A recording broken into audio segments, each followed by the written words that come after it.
Welcome everyone. Let's begin our lesson for today by going over the learning goals and success criteria. First, what are we learning? We're learning how to determine whether a function is increasing, decreasing, or remaining constant, and how to recognize minima and maxima of functions. How are we learning it? Through the fear factor assignment. When can we use this information? To recognize the high and low points of a given stock in the stock market, and to recognize the high and low points of a car on a roller coaster. How do you know you learned it? By getting a score of 4 on the fear factor assignment. Now let's take a look at our agenda for today. We will begin by going over the learning goals and success criteria. While we do that, you'll fill out your Get It Started. After that, I'll give you time to complete the fear factor assignment on Desmos. At the end of class, we'll go back over our learning goals and success criteria while you fill out your Before You Go. Your only homework for tonight is to continue working on the Reasoning with Features of Functions study guide and any incomplete assignments that you may have.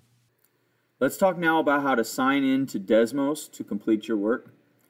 So what we're going to do is you're going to click on the link to go to the assignment, and it should take you to a page that looks kind of like this. And right here where it says sign in with Google, we're going to click there. And it's going to pop up with our email accounts. You're going to click on your school email account, and it should already have you logged in because you should have already been logged in using Google Classroom. From there, I'm just going to click Start the Activity, and it will take me into the assignment and allow me to begin. So that's how you will log in to Desmos using Google. Let's take a look now at the fear factor assignment. The assignment begins with the learning goals and success criteria. If we scroll down, there's a link here to take you to the Desmos activity. Go ahead and click on that link, and it should take you to a page that looks like this. We'll go ahead and click Start the Activity. The activity begins with the learning goals and success criteria as well. We'll go ahead and click Next. There's an introduction video here for you to watch, so go ahead and watch that video now.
Assignment overview. In this assignment, we will examine the changes in increasing and decreasing functions to determine how the changes from increasing to decreasing can affect the graphs of the function. We will examine this by way of looking at real roller coasters that are in our area. We will examine how their intervals of increasing and decreasing can affect how fearful a rider might be of getting on a particular ride. So go ahead and click Next. So first thing I want you to do is list 5 factors you think would affect how scary or thrilling a roller coaster is. So for instance, the height of the roller coaster would be one. Then we have the speed, and you're going to list 3 more. So different things that affect how scary a roller coaster is. So you'll go ahead and fill that in, and then we'll click Next.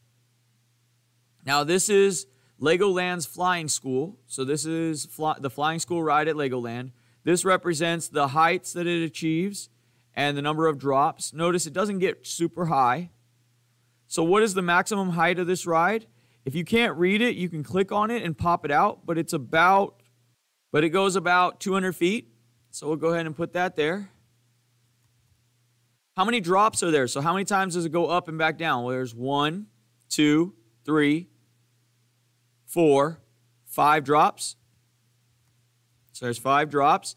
How long does the ride last? Well, we can see here that it lasts about 170 seconds. So we'll go ahead and put that 170 seconds. And how would you rate this? Would you rate this as a really scary ride or not? So maybe it's just a 1 or a 2. And then we'll go to next. And now we'll look at Viper at Six Flags. Now notice this one doesn't get super high either. It does get significantly higher though. It's about 300 and maybe almost 310 feet high. Several drops, right? And how long does it last? About 175 seconds. And then you're going to rate this one. And we'll do that for each of these. And then when we get to slide 13, we're going to make some conclusions. So which ride had the greatest height? So based on the graphs, which one went the highest? Which ride lasted the longest? And which ride had the most number of drops?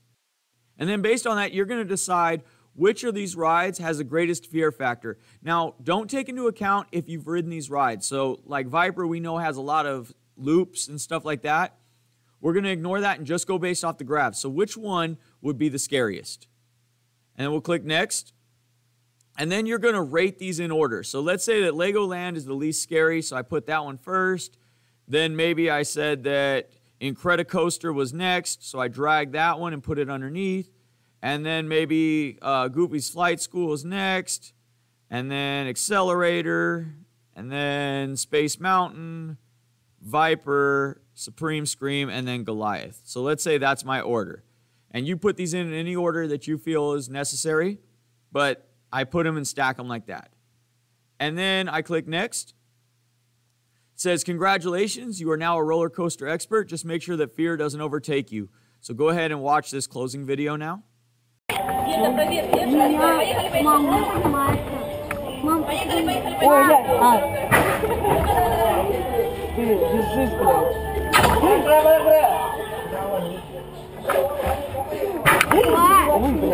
Поехали. Поехали. Бай.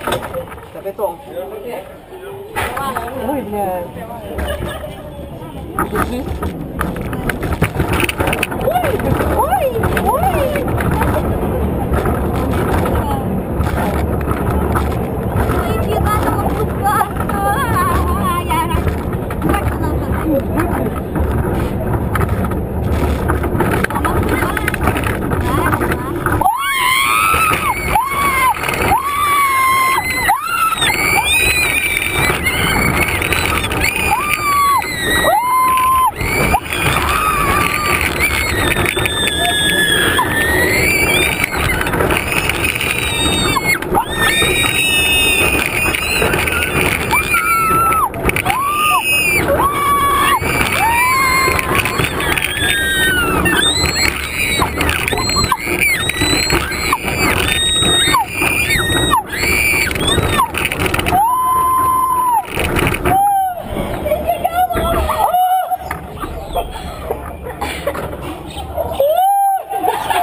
And when you're done, go ahead and go back to your Google form and click Next. This will take you to your Before You Go. Go ahead and fill out your Before You Go and then submit your work on Google Classroom.